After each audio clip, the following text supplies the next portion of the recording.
Je vais vous conter l'histoire des Mohsinettes. L'histoire a commencé dans la commune d'Issou.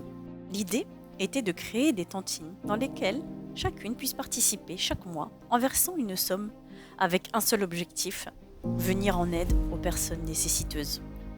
Au départ, ce petit groupe d'individus était uni par une même vision, celle d'apporter leur aide aux plus vulnérables, à ceux qui à travers le monde sont confrontés à des conditions de vie difficiles.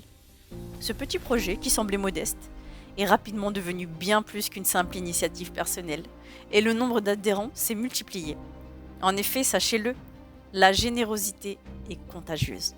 Les Mohsinettes qui étaient 5 sont à présent 40 femmes engagées et s'est transformé en un véritable mouvement solidaire.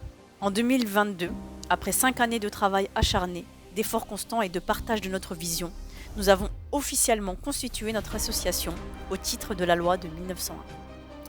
Notre vocation est simple, mais essentielle. Aider les plus démunis, partout où cela est nécessaire. Ainsi, nous avons, grâce aux dons mensuels des Mohsinettes, financé des puits au Pakistan et au Sénégal. Nous avons participé à la construction de mosquées ainsi que leur aménagement dans le village de Taounet au Maroc, par exemple. Nous avons financé du matériel médical, fourni des repas, financé des circoncisions à des garçons orphelins. Algérie, Maroc, Égypte, nos actions n'ont pas de frontières. En partenariat avec une autre association, nous avons pu rénover et participer à la réfection d'un orphelinat au Sénégal. Ainsi, nous avons acheté des lits, des bureaux, ainsi que du matériel. Une action dont nous sommes particulièrement fiers, c'est d'avoir pu offrir un sacrifice à nos frères et sœurs palestiniens, en leur permettant de manger de la viande pendant une période qui leur était critique, alors que cela faisait des jours qu'il n'y avait pas accès. Notre engagement ne s'arrête pas là.